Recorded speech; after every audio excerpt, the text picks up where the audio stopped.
নবী সাল্লাল্লাহু আলাইহি সাল্লামের জন্মের 50 দিন আগের ঘটনা। কয়দিন আগের ঘটনা? সেটা আল্লাহ বর্ণনা করে তার বন্ধুকে শোনাইতেছেন জন্মের 50 বছর পরে। কয় বছর পরে? ঘটনা ঘটছে নবীর জন্মের 50 দিন আগে, 2 মাস আগে। আর সেই ঘটনার জানান দিতেছেন আল্লাহ তার বন্ধুকে ওহির মাধ্যমে জন্মের 50 বছর পরে। যেরকম সুবহানাল্লাহ। 50 দিন, জন্মের 50 দিন আগের ঘটনা, জন্মের 50 বছর পরে আল্লাহ তার বন্ধুকে শোনাইতেছেন, জানাইতেছেন। কারণ নবী জন্মের পরে 40 বছর বিনা নবুয়তি ছিলেন। 40 বছর বয়সে তিনি নবুয়ত প্রাপ্তি হয়েছেন। নবুয়ত প্রাপ্তি হওয়ার পরে আরো 10 বছর পরে এই আলাম তারা সূরা নাজিল হয়। যেরকম সুবহানাল্লাহ। ঘটনা ঘটেছে জন্মের 50 দিন আগে, আর ঘটনার বিবরণ দিচ্ছেন আল্লাহ জন্মের 50 বছর পরে। যেরকম সুবহানাল্লাহ। এখন ঘটনাটা কি ছিল সেটা আমাদেরকে একটু শুনতে হবে, তারপরে আয়াতের তরজমা এবং তাফসির আমার বুঝে আসবে। ঘটনা হলো আল্লাহর হাবিব সাল্লাল্লাহু আলাইহি ওয়াসাল্লাম, বলেন সাল্লাল্লাহু আলাইহি ওয়াসাল্লাম, তিনি তখনও তার আম্মার পেটে। কার পেটে? তার মার নাম কি? আমিনা। কি নাম? নবীজি তখন তার মায়ের পেটে, তার আম্মা জান 8 মাসের গর্ভবতী। কয় মাসের? ডেলিভারি হইতে আরো 2 মাস বাকি আছে, 50 দিন। 8 মাস 10 দিন তখন তার গর্ভের বয়স। আমিনা আল্লাহর হাবিব সাল্লাল্লাহু আলাইহি সাল্লাম কে তার পেটে ধারণ করা অবস্থায় এই ঘটনাটা ঘটে। ঘটনাটা কি? আল্লাহু আকবার। লম্বা ঘটনা বলবো আপনাদেরকে, বলবো ঘটনা। মনোযোগ দিয়ে শুনতে রাজি আছেন তো ইনশাআল্লাহ? তাহলে শুনেন। আরবের পশ্চিম বর্ডারে একটা রাষ্ট্র, এটাও আরবের অন্তর্গত একটা রাষ্ট্র। আর রাষ্ট্রের নাম হইল ইয়েমেন। কি রাষ্ট্র? ইয়েমেন। ইয়েমেন রাষ্ট্র এখনো আছে। রাজধানী হলো সানা। ইয়েমেনের রাজধানীর নাম কি? সানা। আফ্রিকার আরব ঘেঁষা, আরবের সাথে লাগানো আফ্রিকার একটা রাষ্ট্র, সীমান্ত এলাকার রাষ্ট্র। এটাকে তখন বলতো আবিসিনিয়া, এখন বলে ইথিওপিয়া। এখন কি বলে? ইথিওপিয়া একটা রাষ্ট্র, আফ্রিকার অন্তর্গত। নাম শুনছেন তো আপনারা? তাহলে আফ্রিকার অন্তর্গত হলো ইথিওপিয়া, বর্ডারের এই পারে, আর বর্ডারের এই পারে আরবের অন্তর্গত হলো ইয়েমেন। ইয়েমেন আর ইথিওপিয়া দুইটা রাষ্ট্র পাশাপাশি, একটা পড়ছে আরব রাজ্যে আর একটা পড়ছে আফ্রিকার অন্তর্গত, কিন্তু দুইটার বর্ডার কি? পাশাপাশি। কথা বুঝছেন? যেমন বাংলাদেশ আর ইন্ডিয়া দুইটা রাষ্ট্র পাশাপাশি, বর্ডার কি? পাশাপাশি। দুনুটা দক্ষিণ পূর্ব এশিয়াতে পড়ছে। কোনটা? বাংলাদেশ আর ভারত। কিন্তু ওই দুইটা রাষ্ট্র এক মহাদেশে পড়ে না, একটা পড়ছে আফ্রিকা মহাদেশে আর একটা পড়ছে আরব মহাদেশে। যেরকম সুবহানাল্লাহ। আচ্ছা যা হোক, যেটা বলতেছিলাম, ইথিওপিয়া আর ইয়েমেন দুইটা পাশাপাশি রাষ্ট্র। ইয়েমেন পড়ছে আরবে, ইথিওপিয়া পড়ছে আফ্রিকায়, কিন্তু দুইটার বর্ডার পাশাপাশি। ইথিওপিয়া হলো, তখন এটাকে আবেসিনিয়া বলতো আর কি। এটা ইয়েমেন থেকে 6 গুণ বড়। কয় গুণ বড়? আর ইয়েমেন হলো ইথিওপিয়ার থেকে 6 গুণ ছোট। যেমন বাংলাদেশ থেকে ইন্ডিয়া হইলো 11 গুণ বড়, আর বাংলাদেশ ইন্ডিয়ার থেকে 11 গুণ ছোট, পাশাপাশি। ঠিক তদ্রুপ ইয়েমেন হইলো 6 গুণ ছোট, ইথিওপিয়া হলো 6 গুণ বড় রাষ্ট্র, দুইটা পাশাপাশি। তো ইথিওপিয়া, যেটা আবিসিনিয়া বলা হয়, এই রাষ্ট্রের প্রেসিডেন্টের নাম ছিল নাজ্জাশী। কি নাম ছিল? নাজ্জাশী। তার সেনাবাহিনীও ছিল। ইয়েমেনের কোনো সেনাবাহিনী নেই। ইয়েমেন দেশ চালা হলো পুলিশ দিয়ে, এখনো পুলিশ দিয়ে। এখন কিছু সেনা বানাইছে, আগে ছিল না। কিন্তু ইথিওপিয়ার নাজ্জাশী সরকারের তখনও সেনাবাহিনী ছিল। সেনাবাহিনীর প্রধানের নাম ছিল আরিয়াত। কোন সেনাবাহিনীর প্রধানের নাম কি? লেফটেন্যান্ট জেনারেল আরিয়াত এলো নাজ্জাশী বাদশার সেনা প্রধানের নাম। দ্বিতীয় সেনাবাহিনীর দ্বিতীয় সেকেন্ড অফিসার যিনি, মানে সেনা প্রধান রিটায়ার্ডে গেলে পরবর্তীতে যিনি সেনা প্রধান হবেন, ওনার নাম ছিল মেজর জেনারেল আব্রাহা। কি নাম? Major general Abraha. Lieutenant general আরিয়াত সেনা প্রধান, উনি রিটায়ার্ডে চলে গেলে মেজর জেনারেল আব্রাহা কি হবে? লেফটেন্যান্ট জেনারেল হয়ে কি হবে? উনি সেনা প্রধান হবে। 2 সেনা অফিসারের নাম বললাম। প্রধান সেনা অফিসারের নাম হলো আরিয়াত, সেকেন্ড সেনা অফিসারের নাম হলো আব্রাহা। নাজ্জাশী বাদশাহ আরিয়াতকে ডাকছে, তার রাষ্ট্রপ্রধান সেনাবাহিনীর প্রধানকে তার দপ্তরে ডাকছে। ডেকে বলতেছে, আরিয়াত, আমার জীবনে কোনো আউসপূর্তি অপূরণ থাকে নাই, সব পূরণ করছি, কিন্তু একটা আশা আমার অপূরণ রয়ে গেল, তুমি কি সেটা পূরণ করে দেবা? আরিয়াত বলল, আদেশ করেন জাহাপনা, কি আপনার মনের আউস? তো নাজাসী বলল, আমার মনের আশা হলো ইয়েমেন রাষ্ট্রটা ছোট্ট একটা রাষ্ট্র, আমার ভূগোলের তোলে, এই রাষ্ট্র আমি রাখতে চাই না, এটাকে আমি আবেসিনিয়ার অঙ্গরাজ্য বানাইতে চাই। সুতরাং কালকেই তোমরা সেনাবাহিনী আক্রমণ শুরু করো, পৃথিবীর মানচিত্রে ইয়েমেন রাষ্ট্র থাকবে না, এটা আবেসিনিয়ার অন্তর্গত একটা অঙ্গরাজ্য হয়ে যাবে, এটা প্রদেশ হয়ে যাবে।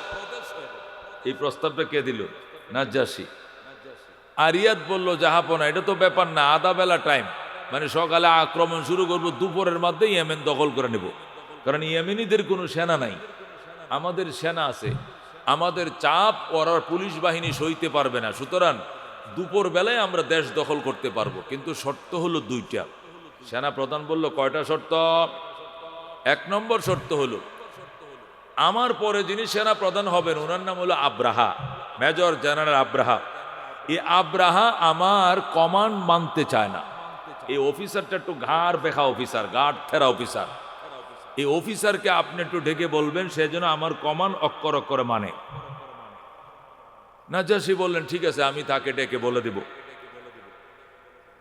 দুই নম্বর শর্ত হলো, আমি যদি ইয়েমেন দখল করে দেই, খেয়াল করে শুনেন, আমি যদি ইয়েমেন দখল করে দেই, তখন এটা কি হবে? কয়টা আবেসিনিয়ার অঙ্গরাজ্য হবে।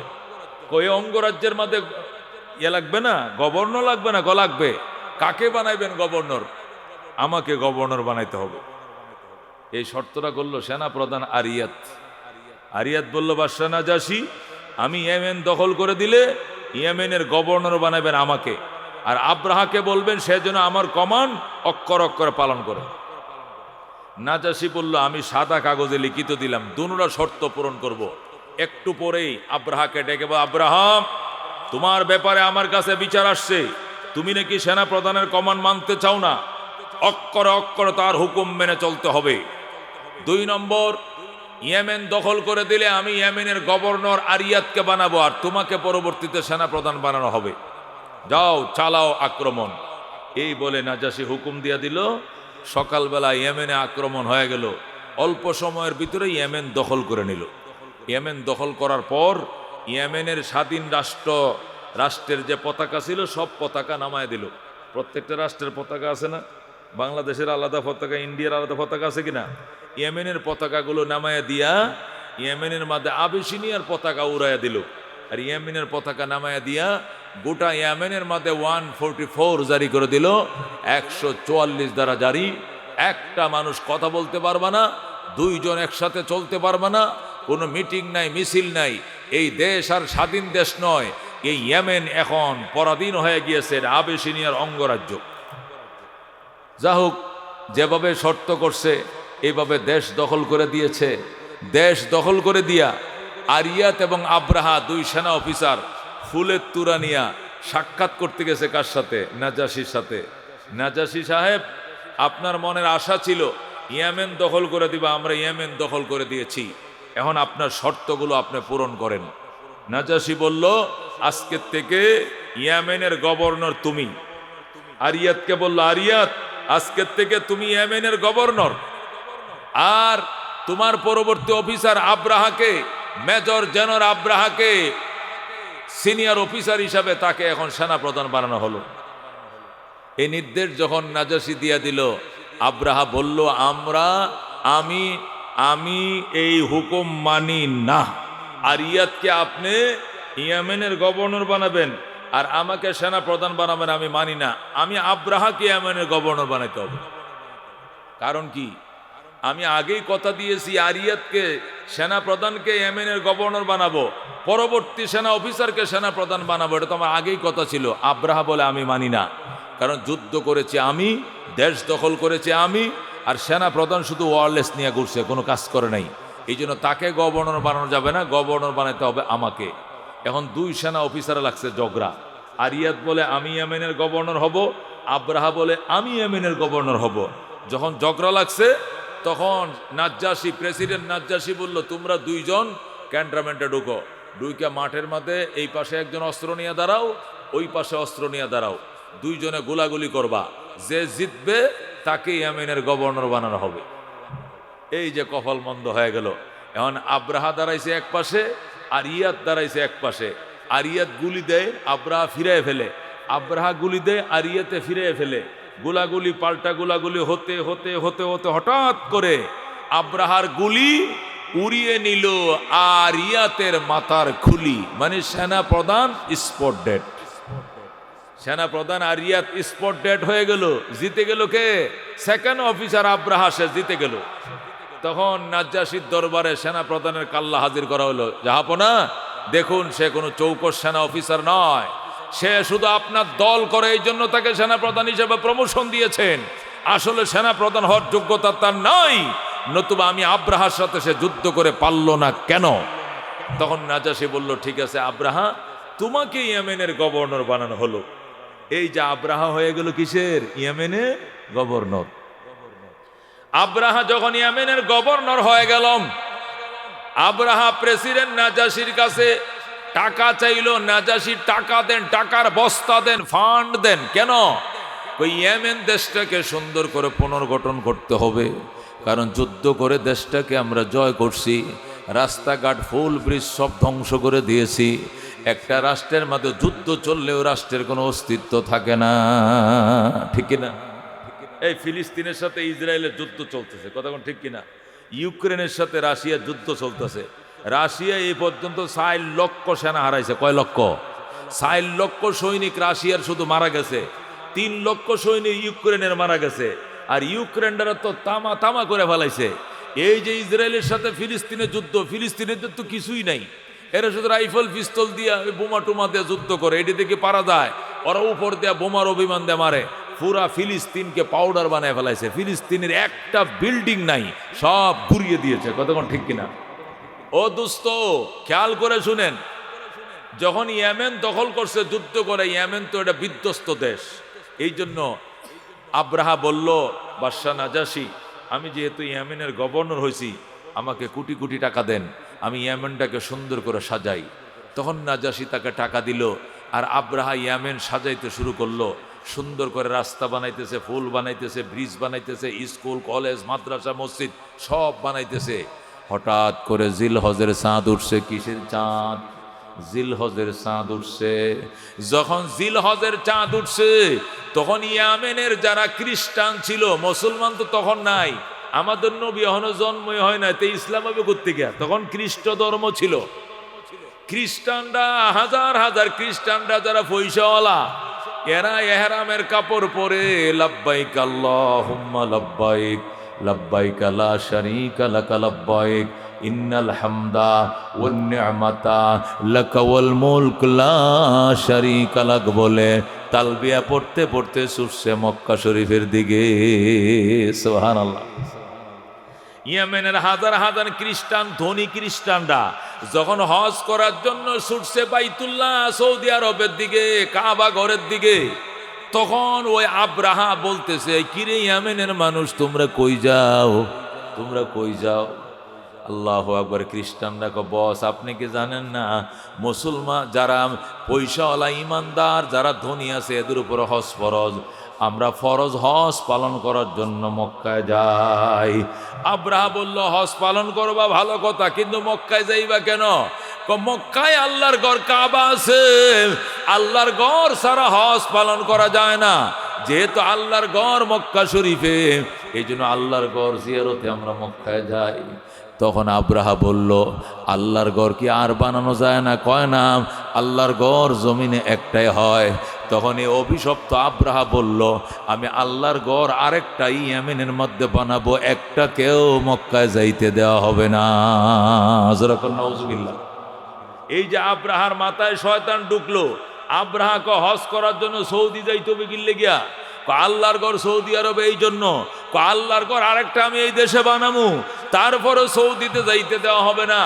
যারা লাব্বাইক লাব্বাইক বলে রওনা করছে, উটের ফিটের উপরে সোয়ার হইয়া, গাঁদা গোড়ার উপরে সোয়ার হয়ে সবাইকে রাস্তার থেকে ফিরে আনছে।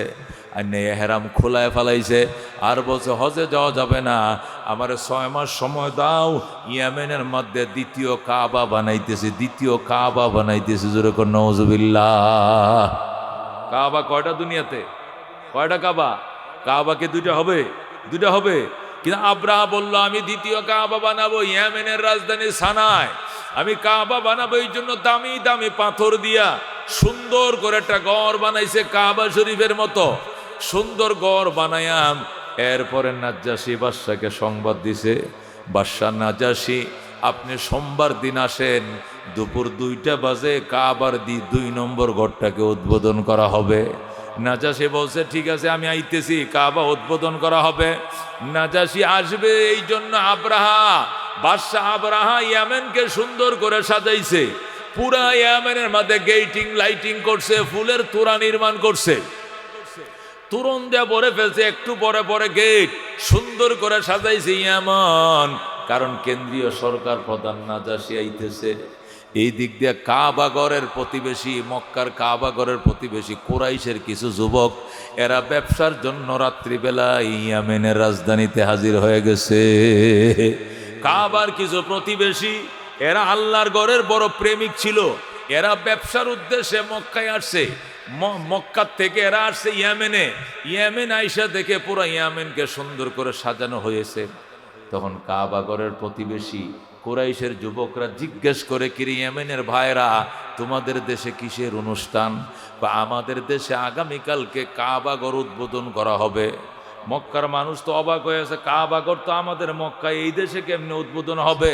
বা আমাদের আব্রাহা নকল কাবা বানাইছে এই দেশে, তিনি দ্বিতীয় কাবা নকল কাবা বানাইছেন, এই কাবা এখানে উদ্বোধন হবে। তখন মক্কার প্রতিবেশী যুবকরা ছিল, এই যুবকরা বলল আগামীকালকে ঘর উদ্বোধন করতে আমরা দিব না, দিব না, দিব না। আল্লাহু আকবার। আল্লাহর ঘরের প্রতিবেশী কাবার প্রতিবেশী কুরাইশ যুবকরা আইছিল ব্যবসা করতে ইয়ামেনে, ব্যবসা বাদ দিয়া রাত্রিবেলায় ওই ঘরে ঢুকছে। ঢুকতে যখন গেছে তখন দারোয়ানরা, নাইট গার্ড, সিকিউরিটি গার্ড বাধা দিছে, তারা কোনো বাধা মানে নাই। সিকিউরিটিদেরকে হ্যান্ডকাপ লাগায়া এরপরে কুরাইশের যুবকরা এই ঘরের ভিতরে ঢুকছে। কার ঘর? যেটা বানাইছে বাদশা আব্রাহা। এই ঘরের ভিতরে ঢুইকা প্রস্রাব করছে, পায়খানা করছে। যেরকম আল্লাহু আকবার। ওই কাবার প্রতিবেশীরা যুবকরা, কুরাইশের যুবকরা, এই ইয়ামেনে যে বাদশাহ আব্রাহা যে ঘর বানাইছে, এই ঘরের ভিতরে ঢুইকা প্রস্রাব করছে, পায়খানা করছে, করে আবার লেপছে, ঝাড়ু দিয়া পুরা ঘর পায়খানা দিয়ে লেপছে, লেপে পুরা ঘরটাকে দুর্গন্ধ বানাইছে। বানায়া এরপরে আল্লাহর ঘরের দিকে রওনা করছে। কোথায়? মক্কায়। আল্লাহর ঘরের কিনারে যায়, আল্লাহ জীবনে কোনো নেক আমল করতে পারি নাই, এবার একটা নেক আমল করছি। তোমার ঘরের বিরুদ্ধে আর একটা ঘর বানাইছে ইয়ামেনে, এই ঘরটাকে পায়খানা প্রস্রাব করে ভইরা তুই আইছি, আল্লাহ এটার উপরে তুমি খুশি হইয়া জীবনের গুনাহ মাফ করে দাও। আল্লাহর দরবারে কুরাইশের যুবকরা কাঁদতে শুরু করছে। এই দিক দিয়া গার্ড যারা ছিল, সিকিউরিটি, এরা আব্রাহার কাছে গেছে, দেখো বস ঘর আজকে উদ্বোধন হবে না। কয় কেন? গড্ডারে পায়খানা প্রস্রাব করে দুর্গন্ধ বানায় ফেলাইছে। কয় কারা? কয় এরা ওই মক্কা শরীফের যুবক, ব্যবসার জন্য আমগো দেশে আইছিল। এরা যখন শুনছে দ্বিতীয় কাবা বানাইছেন, এদের মস্তিষ্কে আগুন ধরে গেছে, রক্তকরণ হইছে। এরা দ্বিতীয় কাবা এটা মান্য নিতে পারে নাই। কাবা দুনিয়াতে একটাই, কেন আপনি দ্বিতীয় কাবা বানাইলেন? এই জন্য ওরা এই ঘরটাকে প্রস্রাব পায়খানা করে নাফাক করে দুর্গন্ধ করে চলে গেছে। এই ঘরটা সাবান দেয়া আর বিক্সল দিয়ে দইলে ওইটা গন্ধ যাইতো না। এই জন্য এই ঘর আজকে উদ্বোধন করা যাবে না, পরবর্তী টাইমে উদ্বোধন করিয়েন। বাদশাহ আব্রাহা তেলে বেগুনে জ্বলে গেছে। বলস কি? কেন্দ্রীয় সরকার প্রধানকে দাওয়াত দিছি, এরপরে এই ঘরটাকে অপমান করছে। আমি নিজেই যাইতেছি, নিজেই দৌড়ের গোড়া দিয়ে গেছে, যায় নাজ্জাশীকে রাস্তায় পাইছে। বস আপনি দেশে ফিরে যান, এখন আসলে হবে না, এ ঘর আজকে উদ্বোধন করা সম্ভব নয়। আল্লাহর ঘরের প্রতিবেশীরাই সে ঘরটাকে অপমান অপদস্থ করছে। আমি আগে প্রতিশ্রুতি নেব, এরপরে পরবর্তী নির্দেশের পর আমি এ ঘর উদ্বোধন করব। আপনার কাছে সাহায্য চাই, আপনি কিছু হাতি দেন, আপনি কিছু টাকা দেন, কিছু সেনা দেন। তখন নাজাসি বলল, কতটা হাতি লাগবে? 10টা হাতি লাগবে। দিলাম 10টা হাতি। 10,000 সৈন্য দেন। দিছে 10,000 সৈন্য। এত এত টাকা করে দেন। টাকা করেও দিছে। এই হাতি নিয়া, সৈন্য নিয়া, টাকা করে নিয়া, সৈন্যশালা নিয়া আবরাহা রওনা করছে, কাবাগর ভাঙতে যায়। জোরে কর নাউজুবিল্লাহ। ইয়ামেন আইসে ইয়ামেনের মানুষদেরকে একত্রিত করছে। একত্রিত করে কয়, প্রিয় ইয়ামেনবাসী, তোমাদের হজ এবং উমরার সুবিধার্থে আমি এই দেশে বাইতুল্লাহ বানাইছিলাম, কিন্তু কাবা ঘরের প্রতিবেশীর এই গড়টাকে অপমান করছে। এই জন্য প্রতিশোধ নেওয়ার জন্য আমি মক্কায় যাইতেছি। মক্কায় যাইয়া কাবা গড়টাকে মাটির সাথে মিশাইয়া দেব, কারণ এরা আমার গড়টাকে নাফাক বানাইছে। কারা কারা শুভ কাজে যাইবা আসো, কারাই ভালো অভিযানে শরীক হইবা আসো। ইয়ামেনের যারা খ্রিস্টান ছিল ইমানদার, এরা ডাক দেয়া গো, বেঈমানের বাচ্চা বেঈমান, জোর করে শক্তি প্রয়োগ করে দেশটা দখল করছস, আবার তুই কাবাগর ভাঙতে যাবি, তোরে কাবার দিকে একটা কদম আগাইতে দিব না, একটা পা তোরে বাড়াইতে দিব না। তুই কাবার দিকে রওনা করলে তোর পায়ের গিরা কেটে দিব আমরা। আল্লাহু আকবার। এ মুসলমান, ইয়ামেনের মধ্যে যারা ইমানদার খ্রিস্টান ছিল, এরা ডাইরেক্ট প্রতিবাদ করলো আর বলল, তুই কোন পথ দিয়ে কাবায় যাবি? ওই রাজপথ দিয়ে যাবো। আমরা ইয়ামেনের হাজার হাজার যুবক রাস্তার মধ্যে শুয়ে যাব, আমাদের গায়ের উপর দিয়ে হাতি চালায় যাইতে পারো, এছাড়া তুমি যাইতে পারবা না। এই বলে ইয়ামেনের হাজার হাজার যুবকরা রাজপথে শুয়ে গেল। এই লৌহ মানব আবরাহা ইয়ামেনের যুবকদের গায়ের উপর দিয়ে হাতি চালায় রওনা করে দিল। বলেন নাউজুবিল্লাহ। হাজার হাজার যুবকরে শহীদ বানাইয়া, হাজার হাজার যুবকরে শহীদ বানায় সে বাইতুল্লাহ দিকে রওনা করলো। সে যাবে, সে আল্লাহর ঘর ভাঙবে। দুস্থ এদিকে হাজার হাজার যুবক হাতির পায়ে পিষ্ট হয়ে তারা মারা গেল। এই জন্য ওই সময় যিনি খ্রিস্টানদের প্রধান যিনি ছিলেন, পপ ছিলেন, খ্রিস্টানদের পপ, ইয়েমেনের মধ্যে যিনি খ্রিস্টান পাদ্রী ছিলেন, ওই পাদ্রী সমস্ত খ্রিস্টানদেরকে গির্জায় ঢুকতে বললেন, আর বললেন রাস্তায় কেউ শুয়ে থাকার দরকার নাই, জালেম সবাইকে মেরে ফেলবে। এই জন্য কেউ আর রাস্তায় থাকে নাই। আল্লাহু আকবার। রাস্তায় কেউ থাকে নাই, সব চলে আসছে। আইসা যখন খ্রিস্টানরা সব গির্জার ভিতরে ঢুকছে, ঢুকে আল্লাহর দরবারে বদদোয়া শুরু করছে, আল্লাহ তোমার ঘর যে ভাঙতে যায় রাস্তার মধ্যে তুমি তার ঘাড় ভেঙ্গে দিও। আল্লাহু আকবার। সমস্ত ইমানদারেরা আল্লাহর দরবারে ফরিয়াদ শুরু করছে, আল্লাহ এই বেঈমান আবরাহা তোমার ঘর ভাঙার জন্য কাবার দিকে রওনা করছে, মক্কায় যায়, তোমার কাছে আমরা ফরিয়াদ করি, আমাদের হাজার হাজার যুবকরে শহীদ করে ফেলছে, আল্লাহ তুমি তার ঘাড় ভেঙ্গে দিও, একটা খোদার ঘর একটা ইট খুলতে তুমি দিও না। এইভাবে যখন ইমানদাররা কাঁদতে শুরু করলো, আল্লাহ রাব্বুল আলামিন তাদের মোনাজাত কবুল করে ফেলেছে। আল্লাহ ডাক দেয়া কয়, হে খ্রিস্টানরা কান্দিস না, আমার ঘর ভাঙ্গা তো দূরের কথা, আমার ঘরের কিনারেও আমি যাইতে দিব না, অনেক দূরে থাকতে এদেরকে আমি পাউডার বানায় ফেলাইব, আবরাহা বাহিনীকে আমি থোঁসের মতো বুশির মতো বানায় ফেলবো, আমার ঘরের কিনারেও যাইতে দিব না। এই বলে যখন খ্রিস্টানদেরকে আল্লাহ আশান্বিত করলেন, আশ্বস্ত করলেন, খ্রিস্টানরা মোনাজাত শেষ করলো। এবার জিজ্ঞেস করে, ভাই মোনাজাত শেষ করছেন কেন? আল্লাহ আমাকে এলহাম করেছে আর বলে দিয়েছে আব্রাহাকে ধ্বংস করে দিবে। মোনাজাত কবুল হইছে, যুবকদের রক্ত আল্লাহ কবুল করে ফেলাইছে। খ্রিস্টান পাদ্রীরা তখন পরামর্শ করতেছে, আচ্ছা যেহেতু আল্লাহ আব্রাহাকে ধ্বংস করবে কাবাগরের সামনে, এই জন্য দুশ্মনের ধ্বংসলীলা দেখার জন্য কে যাইবা? একজন যাও। তখন নাসের নামক একজন পাদ্রী, খ্রিস্টান একজন পাদ্রীর নাম নাসের। কি নাম? নাসের। ওই নাসের নামক পাদ্রী দৌড়ের ঘোড়ার উপরে সোয়ার হয়ে মক্কা নগরে পৌঁছে গেছে। আব্রাহার আগেই কাবাগরে গেছে, যাইয়া আল্লাহর ঘরে গিলাপ ধরে কান্দে, আল্লাহ তোমার ঘর ভাঙ্গার জন্য আমাদের জালেম সরকার আইতেছে, আমাদের অত্যাচারী ফেসিস্ট সরকার, আমাদের ফেসিস্ট সরকার আব্রাহা আইতেছে তোমার ঘর ভাঙ্গার জন্য।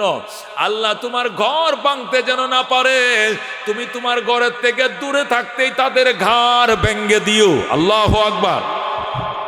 আল্লাহ পাদ্রির দোয়া কবুল করছে। পাদ্রি যায় ওই পাহাড়ের উপরে, বাইতুল্লাহর পাশেই পাহাড় আছে জাবাল আবি কোবাইস, ওই আবি কোবাইস পাহাড়ের ঠিলার উপরে উঠে বইছে নাসের, বইসে রইছে। এদিক দিয়ে আব্রাহাম মিনা পর্যন্ত চলে গেছে। মিনা, মুজদালেফা, আরাফা, এটা আল্লাহর ঘরের পাশে 6-7 কিলোমিটার দূরে। যারা গেছেন হজ বা উমরায় তারা দেখছেন মিনার ওয়াদিয়ে মুহাসসর একটা জায়গা আছে যেখানে আব্রাহা বাহিনী ধ্বংস হয়েছিল। এই ওয়াদিয়ে মুহাসসর নামক জায়গা পর্যন্ত আব্রাহা 10,000 সৈন্য নিয়ে 10টা হাতি নিয়ে চলে আসছে। হাতিগুলো নিচে বোলডোজার হিসাবে, কি হিসাবে? বোলডোজার দিয়ে যেরকম বিল্ডিং ভাঙ্গে, হাতি দিয়া খোদার ঘরের পাথরের বিল্ডিংটা ভাঙবে। নাউজুবিল্লাহ। 10টা হাতি নিচে, 10,000 সৈন্য নিচে। এরপরে মিনা পর্যন্ত পৌঁছে গেছে। মিনার থেকে আল্লাহর ঘরটা দেখা যায়। আল্লাহর ঘরের যে গড়ির বিল্ডিংটা, ক্লক টাওয়ারটা এখনো দেখা যায়। দোস্তরে, সেই পর্যন্ত যাওয়ার পর আব্রাহাকে কানাউল্লা ধরছে। কি ধরছে? কানাউল্লা বুঝেন তো, জঙ্গলে ঘুরায় হারা রাত, রাস্তা খুঁজে পায় না। আব্রাহা বাদশাহ আল্লাহর ঘর পায় না। 3 দিন পর্যন্ত এক জায়গায় ঘুরতেছে রাইতে দিনে। আল্লাহর ঘর যেদিকে রাস্তা এদিক দেখা যায় পাহাড়, যেদিকে পাহাড় এদিকে দেখা যায় রাস্তা। আল্লাহ ঘুরাইতেছে। আল্লাহু আকবার। এই দিক দিয়ে 3 দিন হয়ে গেছে, এদের খানা পিনা শেষ, এদের রসদপত্র শেষ হয়েছে, কি খাবে? এই জন্য পাশে ছাগল বকরি ছড়াইতেছিল। বাইতুল্লাহর মুতাওয়াল্লি নবীর দাদা আব্দুল মুত্তালিবের ছাগল চড়াইতেছিল রাখালরা। তখন এই আব্রাহা বাহিনী আর নবীজির দাদার ছাগলগুলো ধরে আনছে, জবে করে এগুলো খাবে, কারণ তাদের খাবার শেষ হয়ে গেছে। নবীর দাদা আব্দুল মুত্তালিবের ছাগল ধরছে এরা, অথচ আব্দুল মুত্তালিব হইল রইসুল কুরাইশ, কুরাইশদের নেতা, বাইতুল্লাহর মুতাওয়াল্লি, আল্লাহর ঘরের মুতাওয়াল্লি। আল্লাহর ঘরের মুতাওয়াল্লি ছাগল ধরছে ওরা। ওরা করছে কি, সরাসরি মক্কায় দৌড়ায় গেছে। যায় নবীর দাদা আব্দুল মুত্তালিবের বলছে, ও আব্দুল মুত্তালিব সাহেব, দুশ্মন আইছে আল্লাহর ঘর ভাঙ্গার জন্য, এরা আমাদের ছাগল বকরি ধরে নিয়ে গেছে। আব্দুল মুত্তালিব সাথে সাথে দৌড়ের ঘোড়া দিয়ে গেছে। যায়া আব্রাহা বাহিনীরে কয়, মান আনতুম, আপনারা কারা? নাহনু আহলুল ইয়েমেন, আমরা ইয়েমেন থেকে আইছি। আইনা তুরিদুন, আপনারা কই যাবেন? মুত্তালিব হলো বাইতুল্লাহর মুতাওয়াল্লি, সভাপতি। আব্দুল মুত্তালিব মুস্কি হাসি দিয়া কয়, বালা কথা, আল্লাহর ঘর ভাঙবেন যদি পারেন যান ভাঙ্গেন, আর আল্লাহ যদি শক্তি থাকে তাহলে সে ফিরাবে। আল্লাহু আকবার। আমার একটা ঘর আছে আল্লাহর ঘরের পাশে, আমি হলাম আল্লাহর ঘরের মুতাওয়াল্লি, আমার নাম আব্দুল মুত্তালিব। আমার একটা ঘর আছে আল্লাহর ঘরের পাশে, এই ঘরটা মাটির ঘর, এটা ভাঙবেন নি? আহা, আব্রাহা কয়, না, অন্য কাহারও ঘর ভাঙতাম না, শুধু আল্লাহর ঘরটা ভাঙবো। আব্দুল মুত্তালিব কো, বাচ্চা গেলা, যদি আমারটা ভাঙবা বলো, একবার গিরা ছুড়ে এলাম, একটারেও যাইতে দিব না। আল্লাহু আকবার। কিন্তু আমার ঘর তো তোমরা ভাঙবা না, আল্লাহর ঘর ভাঙবা, ভাঙ্গো, গাজাও ভাঙ্গো। আব্রাহা কয়, বস, আল্লাহর ঘর ভাঙবো, আপনি আল্লাহর ঘরের সভাপতি, আপনার কোনো কি নাই, ফিলিংস নাই, আপনার এই ব্যাপারে কোনো অনুভূতি নাই, আপনি নিজের ঘরে চিন্তা করেন, কারণটা কি? আব্দুল মুত্তালিব কয়, এইটা তো ঘর, এটা বাইতুল্লাহ মানে আল্লাহর ঘর, এটার মালিক আছে আল্লাহ। আমার ঘর বাইতে আব্দুল মুত্তালিব, আমি আব্দুল মুত্তালিব, ঘর মানে এটা আমার ঘর, এটার মালিক আমি যে ঘরের মালিক, এই ঘর আমারটা আমি বাঁচাবো, আর যে ঘরের মালিক আল্লাহ, সে নিজে তার ঘর বাঁচাবে। নিজের খায়া অন্যের কামলা দেওয়ার সময় আমার নাই। এই ঘরের যদি মালিক থাকে তাহলে মালিকে ফিরাবে, আমি কেন তার ঘর বাঁচাইতে যাব? আমি তার ঘর বাঁচাইতে যাইব কেন? তার ঘর ভাঙলে তার মান সম্মান নষ্ট হবে, এটা তার, সে রক্ষা করবে, আমার টেনশন নাই। আল্লাহু আকবার। আর আমার ঘর ভাঙলে আমি ফিরাবো। এই বলার পর আব্দুল মুত্তালিব বলতেছে, আব্রাহা, আমার ছাগল বকরি নাকি ধরছে তোর সিপাহীরা? কহ, শিগগির চাইরা দে, গিরা কাইটা দিমু, পা কাইটা দিমু। আব্দুল মুত্তালিবের মাল হজম করতে পারে এমন কোনো শক্তি আরবের ভিতরে নাই। আমি আরবের নেতা, আমি বাইতুল্লাহর মুতাওয়াল্লি আব্দুল মুত্তালিব। আল্লাহু আকবার। সাথে সাথে আব্রাহা কয় ঠিক আছে, এই মুরব্বীর ছাগলগুলো ছেড়ে দাও। সাথে সাথে আব্দুল মুত্তালিবের ছাগল বকরি ছেড়ে দিয়েছে। আব্দুল মুত্তালিব রাখালদেরকে বলে, আমাদের ছাগল বকরিগুলো নিয়ে অন্য কোথাও চলে যাও, এখানে তাই কোনো রাক্ষস বাহিনী আইছে, এদেরকে খোদায় ধ্বংস করবে, এরা ধ্বংস হবে, তোরা এদের থেকে দূরে থাক। এই বলে আব্দুল মুত্তালিব বলছে ঠিক আছে আব্রাহা সাহেব আল্লাহর ঘর ভাঙতে আইছেন, কহ আইসেন এদিকে দেখাও, আমি আল্লাহর ঘরের পাশেই থাকবো, যেহেতু আমি আল্লাহর ঘরের মতো অল্লি, আমি আল্লাহর ঘরের পাশেই থাকবো, আসেন। আসেন কয়ে আব্দুল মুত্তালিব গেছে, যাইয়া আল্লাহর ঘরের গিলাপ ধরে হাইরে কান্না, চোখের পানি দেয়া হয়ে গেছে বন্যা। আল্লাহু আকবার। এখানে আব্রাহার সামনে তো ডায়লগ মারছে যা মারার, কিন্তু আল্লাহর ঘরের কিনারে যায় আব্দুল মুত্তালিব কান্দে। আব্দুল মুত্তালিব গো মাবুদ গো, তোমার ঘরের খেদমত এটা আমাদের ভদ্রতা, তোমার ঘরের মেহমানদের আপ্যায়ন করে এটা আমাদের ভদ্রতা। ইয়া আল্লাহ, সকালবেলা উইটা নিজের ঘরটাও ঝাড়ু দেই না, তোমার ঘরটা আগে ঝাড়ু দেই। সকালবেলা উইটা তোমার ঘরটা ঝাড়ু না দিলে আমাদের শান্তি লাগে না। তোমার ঘরের মেহমান হাজিদের খেদমত করি, এদেরকে জমজমের পানি উঠায় দেই, এদের ডেকসি পাতিলের ব্যবস্থা করি, লাকড়ির ব্যবস্থা করে খানা পিনার ব্যবস্থা করি। আল্লাহ, এটা 1000 বছরের ঐতিহ্য, আমরা মক্কাবাসী তোমার ঘরের খেদমত করি। কিন্তু আজকে দেখেছি দুশ্মন আব্রাহা আইছে, একদম কিনারে পৌঁছে গেছে তোমার ঘরটা ভাঙ্গার জন্য। ইয়া আল্লাহ, আব্রাহা যদি তোমার ঘরটা ভেঙ্গে ফেলে আর তুমি যদি অ্যাকশনে না যাও, তো দুনিয়ার মানুষ বলবে এই ঘরের কোনো মালিক নাই। আল্লাহ, এই ঘরের মালিক তো তুমি। যদি দুশ্মন তোমার ঘরটা ভেঙ্গে চলে যায়, মানুষ বলবে এই ঘরের কোনো মালিক নাই, মালিক থাকলে তো ফিরেই তো দুশ্মন থেকে। আল্লাহ, এই ঘর ভেঙ্গে চলে গেলে তোমার নাম মান সম্মান নষ্ট হইবে।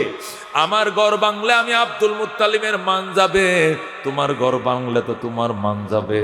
তোমার মান সম্মান তুমি রক্ষা করো আল্লাহ, তোমার মান সম্মান তুমি রক্ষা করো, নতুবা মানুষ বলবে এই ঘরের কোনো মালিক নাই।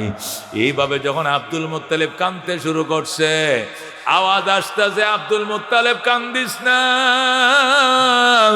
আব্দুল মুত্তালিব কান্দিস না, আমার ঘরের দুশ্মন আমার ঘরের কাছে আসতে দিব না, অনেক দূরে থাকতে আমি এদেরকে মাটির সাথে মিশায় ফেলব।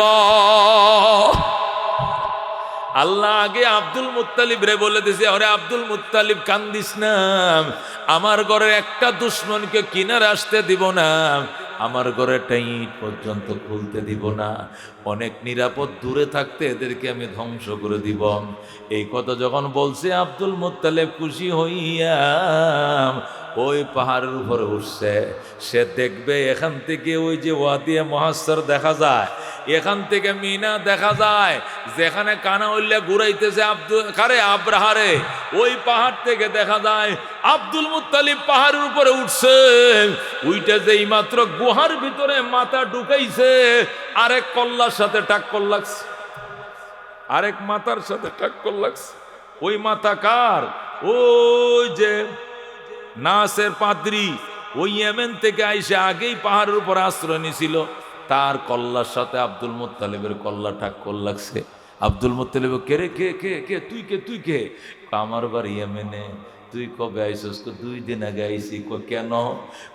আল্লাহর ঘর ভাঙ্গার জন্য আব্রাহা আসছে। আল্লাহ বলছে আল্লাহ তারে ধ্বংস করবে, কেমনে তারে ধ্বংস করবে এটা দেখার জন্য আমি আইছি। আব্দুল মুত্তালিবকে আমি তো মাত্র এদের সঙ্গে কথা বলে আইছি, আল্লাহ বলছে এদেরকে ধ্বংস করে দিবে, ধ্বংসলীলা দেখার জন্য আমিও আইছি। আব্দুল মুত্তালিব, তুই যে 2 দিন আগে আসছস, কিছু দেখছস নি? আল্লাহু আকবার। নাসের পাদ্রী ডাক, দেখো দেখছি, ডেলি ভোর রাত্রে আরব সাগর থেকে পাখিরা আসে, কুটি কুটি পাখিরা আসে, ঠোঁটগুলো লাল, 2টা পায়ের পাঞ্জা লাল, ঠোঁটের মধ্যে একটা পাথর, দুই হাতের মধ্যে দুইটা পাথর, তিনটা পাথর নিয়ে কুটি কুটি পাখিরা। পাখিগুলোর কালার হলো সুরমা কালারের, চড়ুই থেকে বড়, কবুতর থেকে ছোট। এই বাবাবিল পাখিগুলো আসে রে, এই যে আল্লাহর ঘরের উপরে আড়াইটা রাউন্ড দেয়। এদের রাউন্ড দেখলে বোঝা যায় এরা আল্লাহর ঘর রক্ষা করার জন্য যুদ্ধের মহড়া দিতেছে। হে আব্দুল মুত্তালিব, আমি দুইবার দেখছি পাখিরা, কুটি কুটি পাখিরা আল্লাহর ঘরের উপরে উড়াল মারে, ভোর রাত্রে উড়াল মারে। যখন দুনিয়ার সব মানুষ ঘুমায়, এই নীরব টাইমে আল্লাহর ঘরের উপর দিয়ে আড়াইটা ঘুরান দিছে। এরা আল্লাহর ঘরকে ডাইকে বলতেছে, আল্লাহর ঘর কান্দিস না, আমরা তোর দুশ্মনদেরকে মাটির উপরে জিন্দা রাখবো না, পাউডার বানায় দেব। আব্দুল মুত্তালিব কো নাসের যখন দুইবার দেখছে তখন আমি বুঝে ফেলাইছি আরেকবার আসবে, আরেকটা রাউন্ড দিলে শেষ। আব্দুল মুত্তালিব বলেন, পরের দিন রাত্রি হলো, যখন ভোর রাত্রে হয়েছে আমার চোখে ঘুম নাই, হঠাৎ করে দেখি কুটি কুটি পাখি আইসে গেছে। আইসে আল্লাহর ঘরের চার কিনারে রাউন্ড দিছে, দিয়া ওই ওয়াদিয়ে মুহাসসর যেখানে আব্রাহা বাহিনীকে কানা উল্লে ধরছে, ওই জায়গার মাঝে যায় এমন পুম্পিং শুরু করছে, বৃষ্টির মতো পাথর মারা শুরু করছে। কয়েক সেকেন্ডের ভিতরে পাউডার বানায় ফেলাইছে। বলেন আল্লাহু আকবার। আব্দুল মুত্তালিব কই পাহাড় থেকে বৈশা সব দৃশ্যগুলো দেখলাম, দেখে পরে সকালে নামলাম পাহাড় থেকে, নাইমে যায় ওই ওয়াদি মুহাসসর সেখানে গেলাম, যায়া দেখি শুধু পাথর আর পাথর, স্তূপ পড়ে গেছে স্তূপ। কেমন পাথর? আরব রাজ্যে তো পাথরের অভাব নাই, কিন্তু ওই কোনো পাথর এখানে ব্যবহার করে নাই। ওই কাঁচা মাটি গেড়ে গুলগুল্লে বানায়া মার্বেলের মতো ছোট ছোট পাথর তৈরি করা, কাঁচা মাটি দিয়ে ফুরাইছে আল্লাহ, আগুন দেয়া ফুরাইয়া মার্বেলের মতো বানায়া এই পাথরের মধ্যে আবার নাম লেখা আছে, কোন পাখি পাথরটা বহন করবে, কোন দুশ্মনের উপরে মারবে, উভয় সাইডে উভয়টার নাম লেখা আছে। এরকম কোটি কোটি পাথর স্তূপ পড়ে গেছে। আব্দুল মুত্তালিব কয়, যায়া দেখি হাতি এবং হাতির বাহিনী যারা ছিল সব কর্তিত ঘাসের মতো, তুষের মতো, ভুসির মতো হয়ে গেছে। আল্লাহু আকবার। এ বন্ধু, ঘটনা ছিল এইটা। এই ঘটনাকে কেন্দ্র করে ঘটনা ঘটছে নবী জন্মের 2 মাস আগে। ঘটনার বিবরণ দিতেছে আল্লাহ নবী জন্মের 50 বছর পরে। নবীজির জন্মের 50 বছর পরে আল্লাহ সূরা ফিল নাজিল করে বলে, আলাম তারা কাইফা ফাআলা রাব্বুকা বিআসহাবিল ফিল। আলাম তারা, আল্লাহ ডাকতে, আলাম তারা, আমার বন্ধু আপনি কি দেখেন নাই? নবী কয়, কি দেখি নাই? কাইফা ফাআলা রাব্বুকা, আইয়া ফাইলিন ফাআলা রাব্বুকা, কেমন আচরণ করেছেন আপনার রব, আপনি কি দেখেন নাই? আপনার রব কেমন আচরণ করেছেন বিআসহাবিল ফিল, হস্তি বাহিনীর সঙ্গে। আল্লাহ 50 বছর পরে, ঘটনা ঘটার 50 বছর পরে সূরা নাজিল করে কয়, আলাম তারা, আমার বন্ধু আপনি কি দেখেন নাই? কাইফা ফাআলা রাব্বুকা, আইয়া ফাইলিন ফাআলা রাব্বুকা, কেমন আচরণ করেছেন আপনার রব বিআসহাবিল ফিল, হস্তি বাহিনীর সঙ্গে। আলাম ইয়াজাল কাইদাহুম ফি তাদলিল, আপনার রব কি তাদের ষড়যন্ত্রকে নস্যাৎ করে দেয় নাই? নবী বলে, আল্লাহ আমি কেমনে দেখব? যখন ঘটনা ঘটছে তখন আমি মায়ের গর্ভের ভিতরে ছিলাম, আমি দেখি নাই। যেহেতু আমি দেখি নাই, আমি শুনছি। ঘটনা আপনি নিজেই বলেন। এবার আল্লাহ বলতেছেন, ওয়া আরসালা আলাইহিম তায়রান আবাবিল, পাঠাইলেন আপনার রব হস্তি বাহিনীর বিরুদ্ধে পাখি, তয়রান মানে পাখি, আবাবিল মানে ঝাঁকে ঝাঁকে। আল্লাহ বলেন, ওয়া আরসালা আলাইহিম তায়রান আবাবিল, এবং পাঠাইলেন আপনার রব হস্তি বাহিনীকে ধ্বংস করার জন্য দলে দলে পাখি। নবী কয় পাখিরা এসে কি করছে? আল্লাহ কয় তারমিহিম বিহিজারাতিম মিন সিজিল, পাখিরা ভুম্পিং করেছে, পাখিরা ভুম্পিং করেছে আলাইহিম, এই হস্তি বাহিনীর উপরে, বিহিজারাতিন, এমন পাথর, মিন সিজিল, যে পাথর বানানো হয়েছে পোড়া মাটি দিয়া। সুবহানাল্লাহ। আরব দেশের পাহাড়ে যে পাথর আছে ওই পাথর ইউজ করে নাই, এই অভিযানের জন্য আলাদা অস্ত্র বানাইছে আমার আল্লাহ। এটি কাদা মাটি, এঁটেল মাটি দিয়া গুলগুল্লে বানাইছে, বানায় কুদরতি ব্রিক ফিলে আল্লাহ ফুরাইছে, আরেক কারখানায় নিয়ে আবার নাম লেখাইছে। এরপরে আবাবিল পাখিরে বলছে ওই পাথরগুলো নাও, নিয়া হস্তি বাহিনীর উপরে মারো। এরপরে মারছে, মারার পরে কি হয়েছে আল্লাহ বলেন ফাজালাহুম কাসফিম মাকুল, ফলে করে দিলেন আপনার রব এ হস্তি বাহিনীকে কর্তৃত ঘাসের মতন। বলো আল্লাহু আকবার। ফাজালাহুম কাসফিম মাকুল, ফলে করে দিলেন আপনার রব, হুম মানে হস্তি বাহিনীকে, কাসফিন মাকুলিন, কর্তৃত ঘাসের মতো। আসমুন মাকুলুন, কর্তৃত ঘাস। কোন ঘাসকে কর্তৃত ঘাস বলা হয়? যে ঘাসগুলো গরু চাবায়, চাবায়া চাবায়া চাবায়া, খের, শুকনা খের গরু চাবায়, চাবায়া যখন রসটা খায়া ফালায়, বুড়া মানুষ যেরকম ফানের চাবাটা ফালায়া দেয়, গরুরাও করে কি শুকনা খেরের চাবাইতো কণাগুলো ফেলায় দেয় তুষের মতো। ওই তুষের মতো চাবাইতো কর্কটাগুলোকে আরবিতে বলা হয় আসফুন মাকুলুন।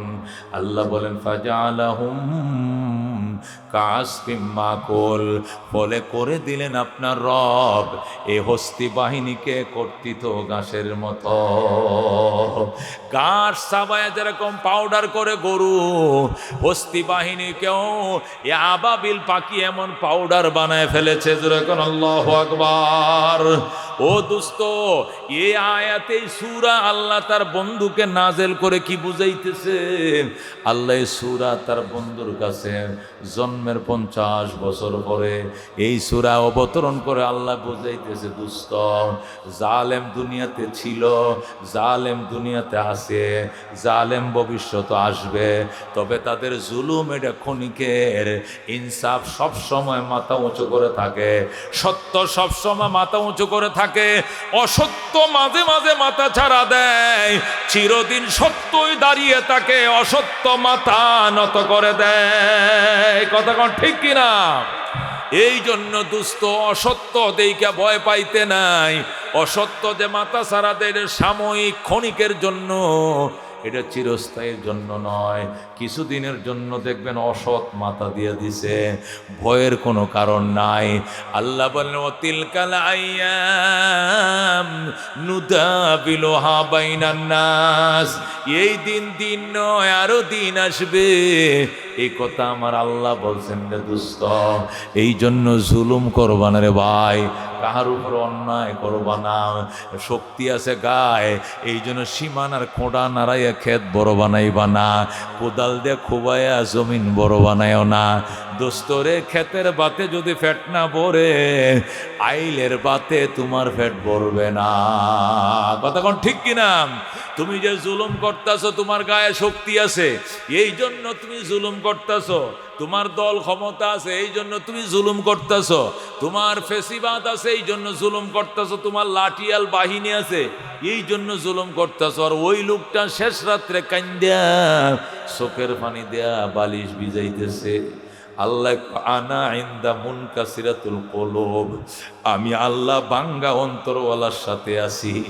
বাঙ্গা অন্তরওয়ালার সাথে কেউ থাকা লাগবে না, ফেসিবাদের সাথে সবাই আছে, আর বাঙ্গা অন্তরওয়ালার সাথে আমি আল্লাহ আছি। কথা কোন ঠিক কিনা? আল্লাহ বলেন আনা ইনদা মুনকাসিরাতুল কুলুব, বাঙ্গা অন্তরওয়ালার সাথে আমি আল্লাহ। যদি বাঙ্গা অন্তরওয়ালার সাথে থাকে দোস্ত, আর কেউ থাকতে হবে না, একজনের যথেষ্ট। কথা কোন ঠিক কিনা? এই জন্য দোস্ত জুলুম করবা না, অত্যাচার করবা না, অবিচার করবা না, ক্ষমতার অপব্যবহার করবা না। ক্ষমতা আই যাইছে কালকে নাই। বিরাট ক্ষমতার মালিক ছিল প্রধানমন্ত্রী, দুনিয়ার কাউরে গন্ত না, আমেরিকারও ফাত্তা দিত না, কিন্তু রান্না করা ভাত পর্যন্ত খায়া যাইতে পারে নাই রে দোস্ত। এ ঘটনা কে ঘটাইছে? আল্লাহ। কে ঘটাইছে? এখান থেকে আমাদের শিক্ষা নিতে হবে। ভবিষ্যতেও যারা বসার জন্য ক্ষমতায় স্বপ্ন দেখি, আমাদেরকে এখান থেকে শিক্ষা নিতে হবে বাজান।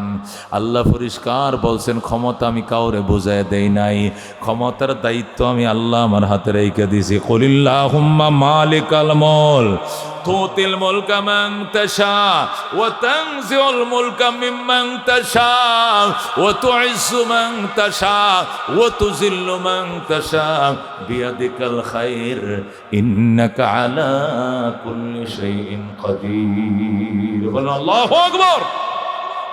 এই জন্য দুস্থ জুলুম করিও না, সুদ খাইও না, ঘুষ খাইও না, মস্তানি বাতা উঠাইও না, চাঁদা উঠাইও না। কেন সুদ খাইবা দুস্থ? সুদের 70 প্রকার গুনাহ। কত প্রকার গুনাহ? সুদের 70 প্রকার গুনাহ। সবচেয়ে নিম্নমানের গুনাহ তুমি করবা তোমার মায়ের সঙ্গে জিনা। জোরে কোন নাউজুবিল্লাহ।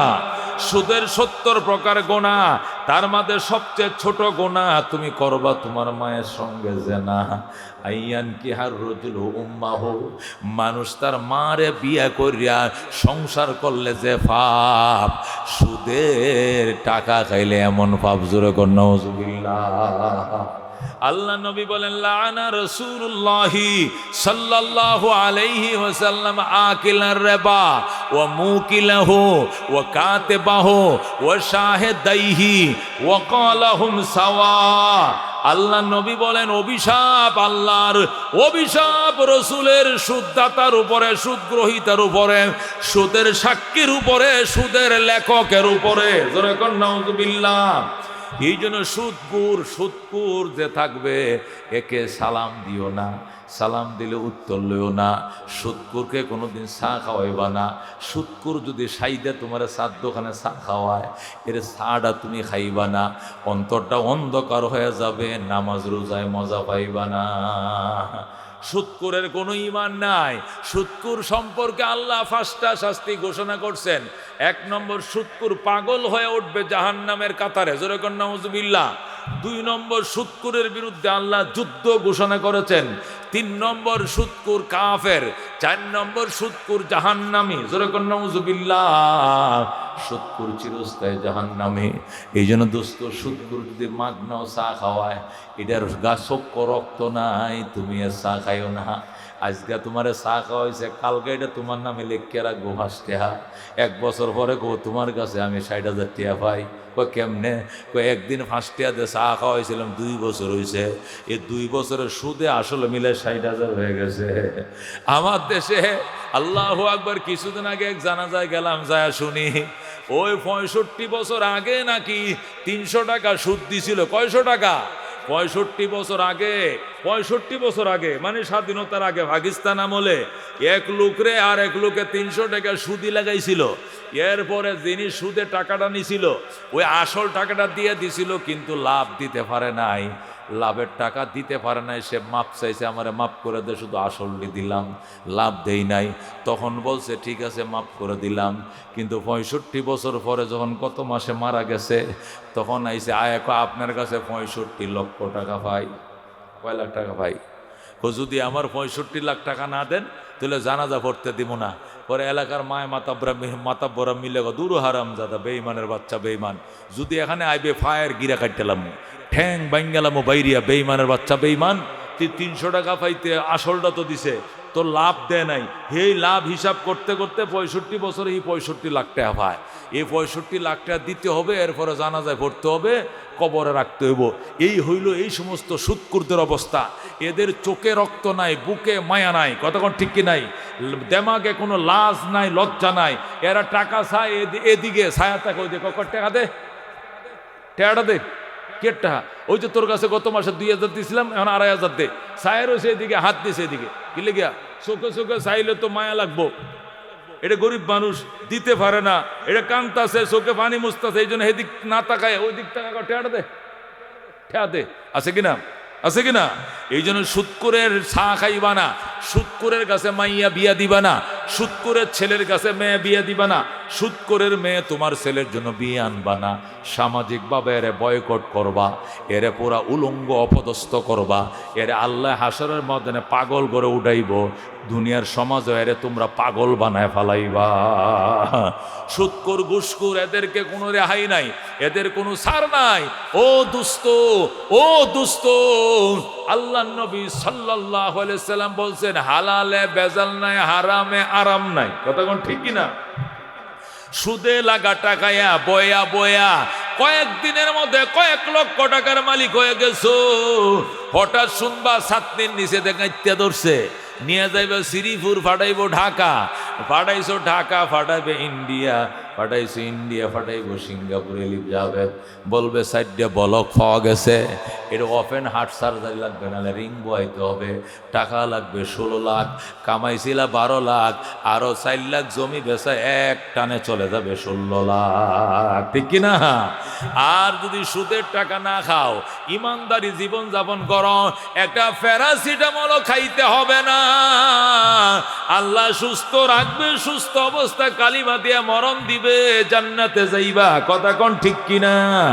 এই জন্য দুস্থ আল্লাহ বলছেন উদখুলু ফিস সিলমি কাফা, ইমানদার ইসলামের ভিতরে কমপ্লিট ঢুকে যাও, পরিপূর্ণ মুসলমান হয়ে যাও। সন্তান যেদিন জন্ম নিবে ডান কানে আযানটা দিবা আশহাদু আল্লা ইলাহা ইল্লাল্লাহ, বাম কানে ইকামত দিবা হাইয়া আলাস সালাহ হাইয়া আলাল ফালাহ। দেখবা ঈমান এই কলিজার মধ্যে নকশা হয়ে যাবে। ছেলেটার বয়স যখন 7 দিন হবে, ইসলামী নাম রাখবা, মুসলমানি নাম রাখবা, মাথার চুল কাইটা সাদাকা করে দিবা, 100 রূপা সদকা করার পর ইসলামী নাম রাখবা।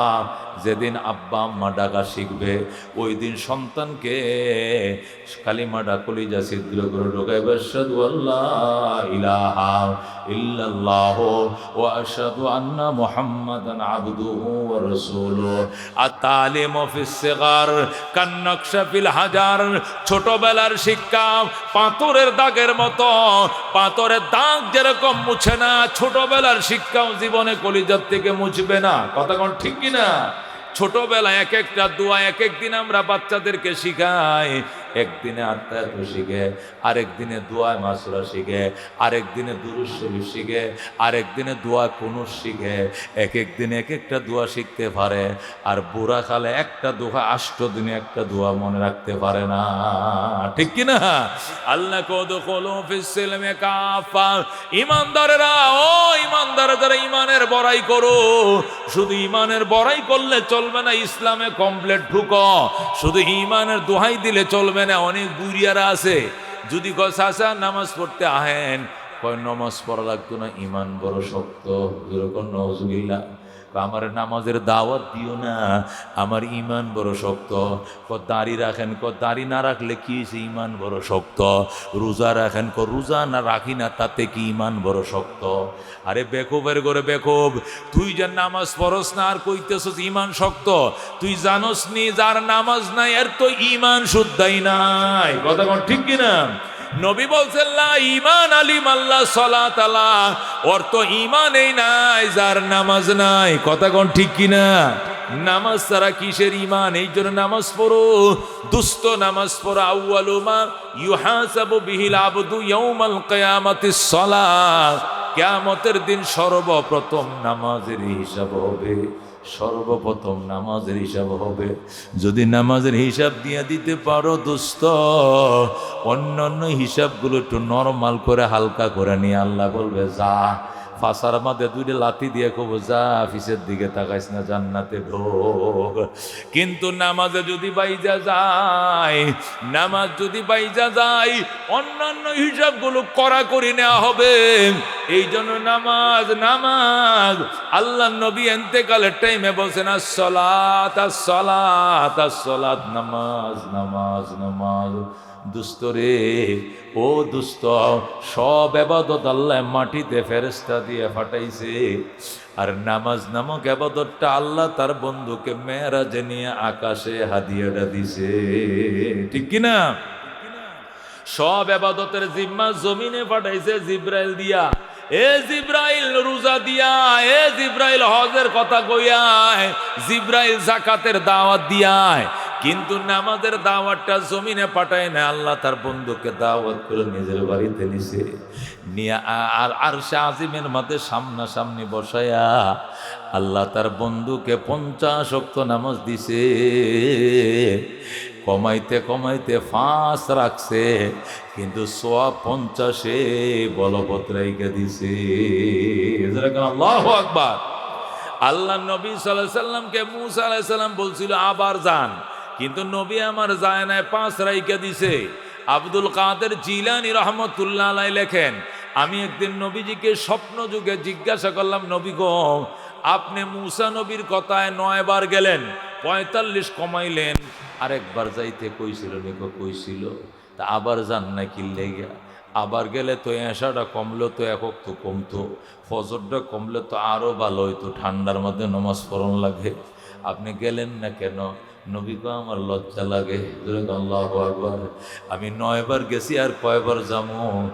আর কি কারণ? আরেকটা কারণ, আমার উম্মতরে শোন, পরকালে হিসাবের গাটি 5টা, পরকালে হিসাবের গাটি 5টা। তোরাইকা দিছি 5 ওয়াক্ত, আমার উম্মত 5 ওয়াক্ত নামাজ পড়বে, মৌতের টাইমে কালিমা নিবে, কবর আযাব মাফ হবে, মিজানের পাল্লা ভারী হবে, ডান হাতে আমলনামা পাবে, ফুলসিরাতের ব্রিজ বিদ্যুতের গতিতে পার হয়ে জান্নাতে যাবে। ও দুস্থ, পরকালের গাটি কয়টা? 5টা। এই জন্য নামাজও রাইখা দিছে নবী 5টা। 5 ওয়াক্ত নামাজ পড়বা, 5টা পুরস্কার পাইবা, মৌতের টাইমে একটা স্টাস করে জারি হবে, আশহাদু আল্লাহ ইলাহা ইল্লাল্লাহ ওয়া আশহাদু আন্না মুহাম্মাদান আবদুহু ওয়া রাসূলুহু। মৃত্যুর সময় কালমা জারি হয়ে যাবে, কবরের আযাব আল্লাহ মাফ করে দিবে, চোখের জ্যোতি যত দূর যাবে কবর এত প্রসারিত হবে। আল্লাহু আকবার গণ। এই জন্য দুস্থ, নামাজ নামাজ নামাজ 1 নম্বর ইবাদত, নামাজ 1 নম্বর ডিউটি, নামাজ। নামাজ ছাড়া উপায় নাই। নেক আমলের মধ্যে 1 নম্বরে হইল নামাজ। কতক্ষণ ঠিক কিনা? আল্লাহ বলছেন, ইন্নাল্লাযীনা আমানু ওয়া আমিলুস সলিহাত, নিশ্চয় যারা ঈমান এনেছে এবং সৎকর্ম করেছে, কানাত লাহুম জান্নাতুল ফিরদাউস নুজুলা, তাদের জন্য জান্নাতুল ফেরদাউস হবে আপ্যায়নের জায়গা। সুতরাং দুস্থ, শুধু ঈমানের দোহাই দিয়ে থাকলে চলবে না, আমল লাগবে। কতক্ষণ ঠিক কিনা? হযরতে ফাতেমা রাদিয়াল্লাহু তাআলা আনহা শেরে খুদা আলীর ডাক, দেখো আলী, আমি যেদিন মারা যামু, মৃত্যুর সংবাদ মদিনায় কাউকে কইও না, নিজেই আমারে গোসল দিবা, নিজেই কাফন দাফন পড়াইবা, হাসান হুসাইন রে বুঝায় রাখবা। হযরত ফাতেমা ইন্তেকাল করলেন। আল্লাহু আকবার। শেরে খুদা আলী হযরত আবু যর গেফারিকে আনলেন। আবু যর, এদিকে আয়, তুই আমার আত্মীয়, আয় আবু যর, কবরটা খনন কর, আমি হাসান হুসেন রে বুঝায় রাখি, ফাতেমারে গোসল করাই। হাসান হুসেন রে এক জায়গায় বসাইয়া ফাতেমারে গোসল করাইলেন, নিজে করায় কাফন চড়াইলেন, আর আবু যর গেফারিকে রাত্রেই পাঠাইলেন কবর খননের জন্য। আবু যর গেফারিকে বাতি দেও, বাতি দেওয়া যাব না, মদিনার মানুষ সজাগ হয়ে যাবে।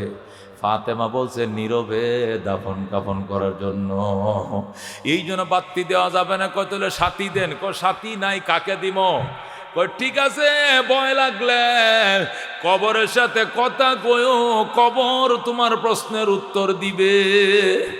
আবু যর গেফারি কোদাল দিয়ে মাটি কাটে, আর কবরের সঙ্গে কথা কয়, কবরে, ও কবর, জাননি একটু পরে তোমার ভিতরে কে আসবে?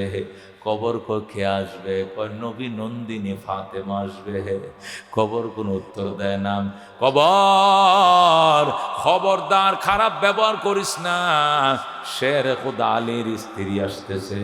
কবর রে, তুই বড় হয়ে যাবে, হাসান হুসেনের আম্মা তোর কোলে আসতেছে।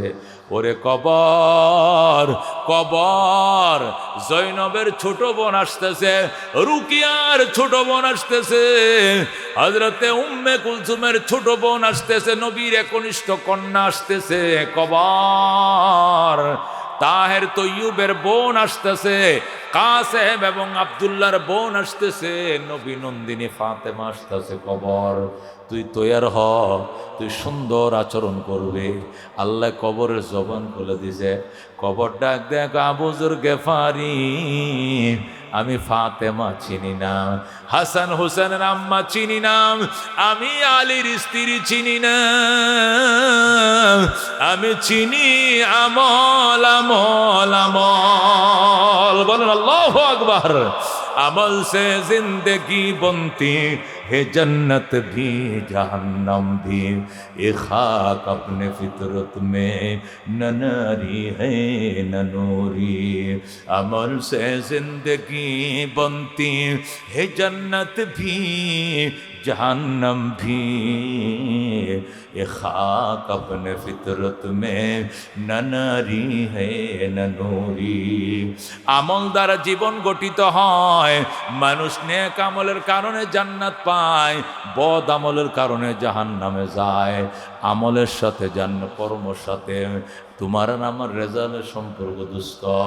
এই জন্য নেক আমল বাড়াও, আমল আমল আমল। আল্লাহ নবী বললেন, ইয়া ফাতেমা আনকিজি নাফসাকা মিনান নার, ফাতেমা রে জাহান্নামের আগুন থেকে নিজের নিজে বাঁচাও, নেক আমল করো, জাহান্নামের আগুন থেকে নিজের বাঁচাও। আমি নিজে তোমাকে রক্ষা করতে পারবো না। আল্লাহু আকবার। নবী যদি তার মেয়ে ফাতেমারে এমন কথা কয়, তুমি কার আশায় বসে রয়েছো বাজান? এই জন্য দুস্তরে রমজান মাস আসতেছে, বিশেষ করে আমি একটা নামাজ ছাড়বো না, একটা রোজা ছাড়বো না। খামখেয়ালি করে অনেকে রোজা ভাঙ্গে, গ্যাস্ট্রিক সমস্যা, আমসা, ফুরান আমসা, তল পেটে কামড় দেয়, খালি পেট সইতে পারি না, বমি আসে, বিড়ি ফান ছাড়া থাকতে পারি না, কোনো অজুহাত চলবে না, মরে যাইতে রাজি আছি, রোজা ছাড়বো না। হাত বাড়ান, কারা কারা রাখবেন? হাত বাড়ান। লিল্লাহ তাকবীর, লিল্লাহ তাকবীর। আল কোরআনের আলম, আল হাদিসের আলম, উলামাদের সম্মেলন জিন্দাবাদ জিন্দাবাদ।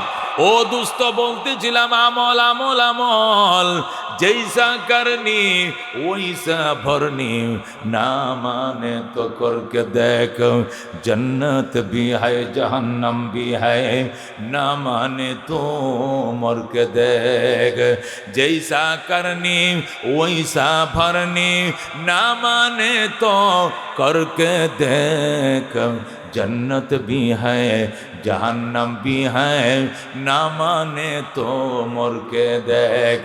যেমন কর্ম তেমন ফল, বিশ্বাস না হয় করে দেখো, জান্নাত আছে জাহান্নাম আছে, বিশ্বাস না হয় মরে দেখো।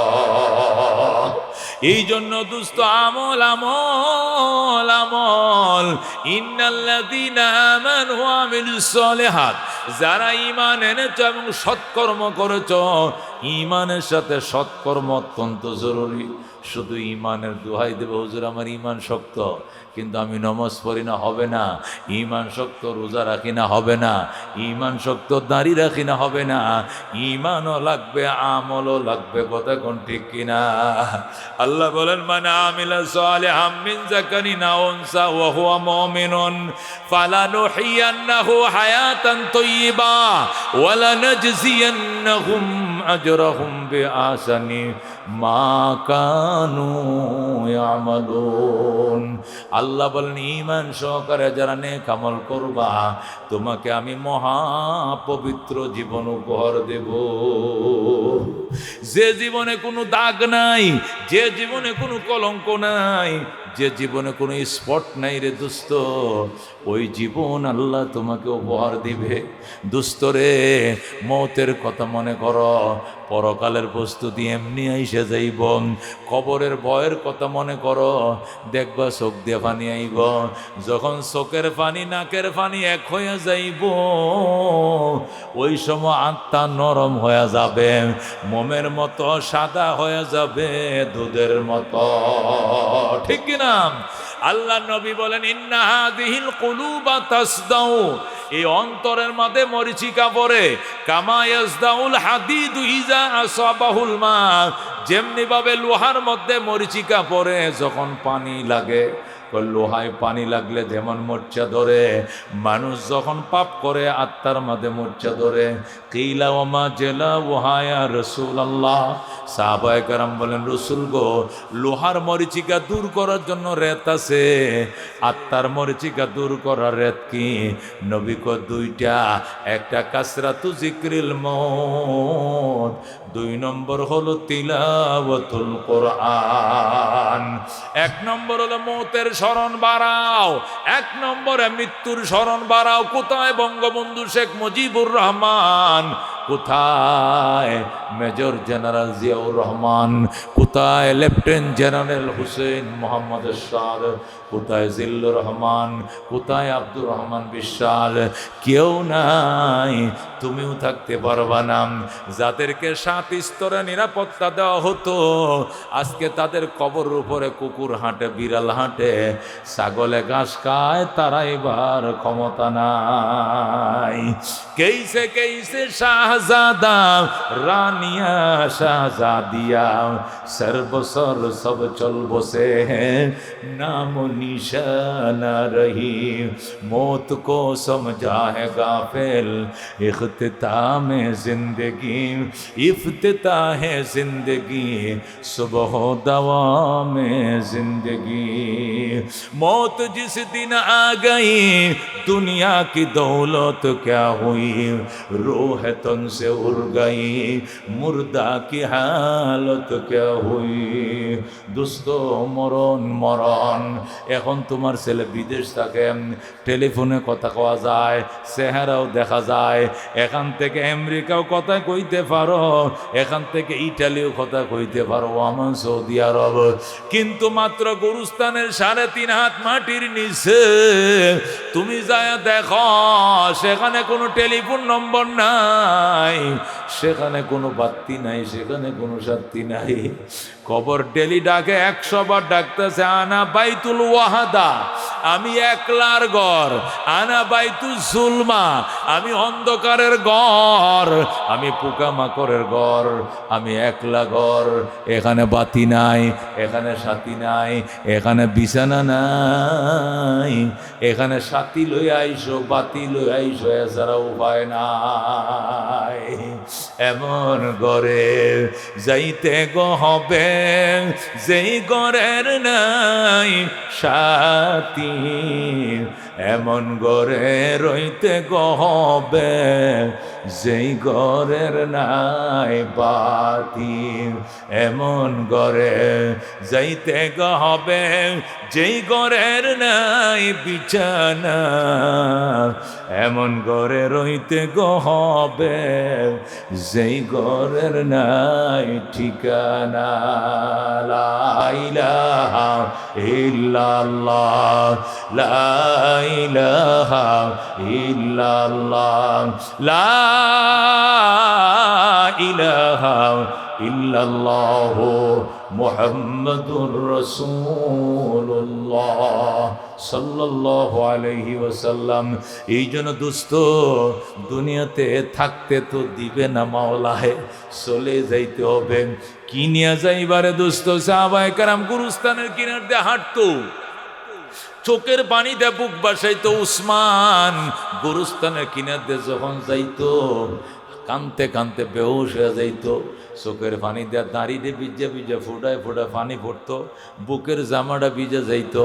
সাহাবায়ে কেরাম বলতেন, উসমান তোমাকে নবী জান্নাতের টিকিট দিছে, আমরা নিজের কানে শুনছি, এরপরও কেন গো কবর দেখলে তুমি কান্দ?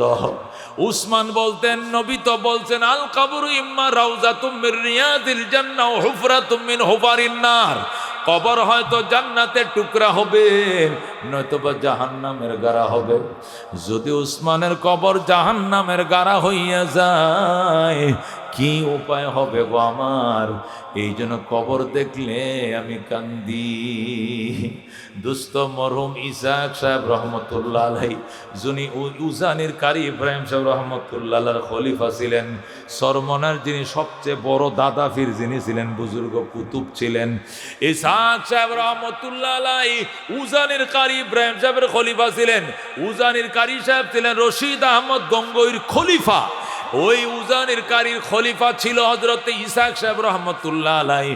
উজানির কারী ইব্রাহিম সাহেব রহমতুল্লাহ আলাইহির খলিফা ইসাক সাহেব রহমতুল্লাহ আলাইহি। দুস্তরে মৌতের ভয় কাকে বলে ঘটনা শোনো, উনাদের ঘটনা শুনলে মন নরম হবে। রাত্রিবেলায় হারায় গেছে, বউ কয় কিরে জামাই গেল কো নাই, খেতার তলে লেফের তলে নাই, দৌড়ায় গেছে গোসলের ঘাটে নাই, বাথরুমে নাই, মসজিদে সেখানেও নাই, মাদ্রাসাও নাই, কই গেছে বাবা জান কই গেছে। খুঁজতে খুঁজতে হঠাৎ করে দেখে ওই গরুস্থানে বাস্তবের তলে বৈশাম একটা বাঙ্গা জলচকির মাঝে বৈশা গরুস্থানের দিকে দেখায় কান্দে আমার প্রাণ পাখি রে, আমার কালো ময়না রে, একদিন তো যাইবার ময়না উড়িয়া, একদিন তো যাইবার ময়না ছাড়িয়া। ছেলে মেয়েরা পাশে বসে কান্দিবে পাগলের বেশে, পড়বে তারা আল্লাহর কোরআন খুলিয়া। আমার প্রাণ পাখি রে, আমার কালো ময়না রে, একদিন তো যাইবার ময়না উড়িয়া। বড় বাড়ি বড় গরম, কিছুই না তোমার, অন্ধকার কবরে রইবা পড়িয়া।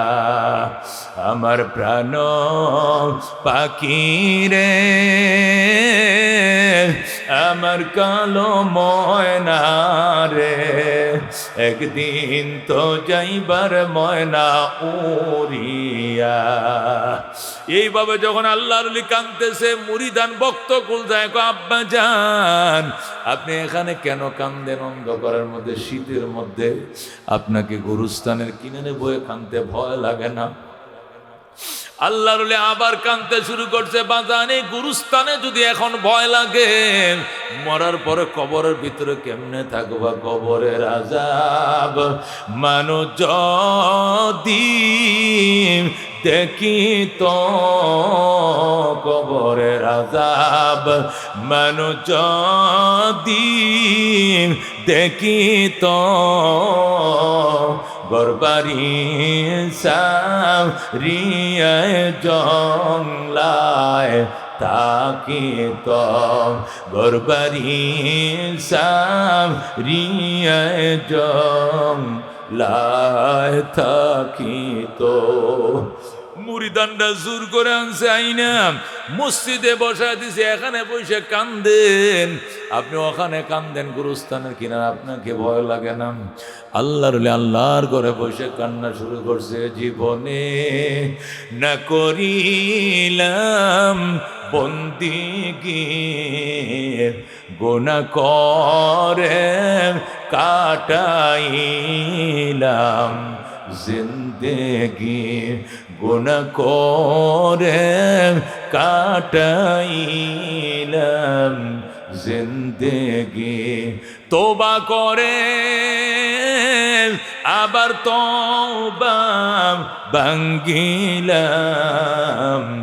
অবশেষে খাঁটি তওবা করিলাম, অবশেষে খাঁটি তওবা করিলাম। দুস্থ চোখের পানি ছাড়া কাম হবে না। কত মানুষ ওলি হইল কান্দিয়া, গুনাহগার হইল গুনাহ করিয়া। এই জন্য দোস্ত ঈমান আনস, ঈমানের দোহাই দিয়া চললে চলবে না। উদখুলু ফিস সিলমি কাফা, একদম দাঁড়িয়ে রাইখে লইবাম। রমজানের রোজাগুলো রাখবাম, সেহরি খাইবা, তারাবি পড়বা।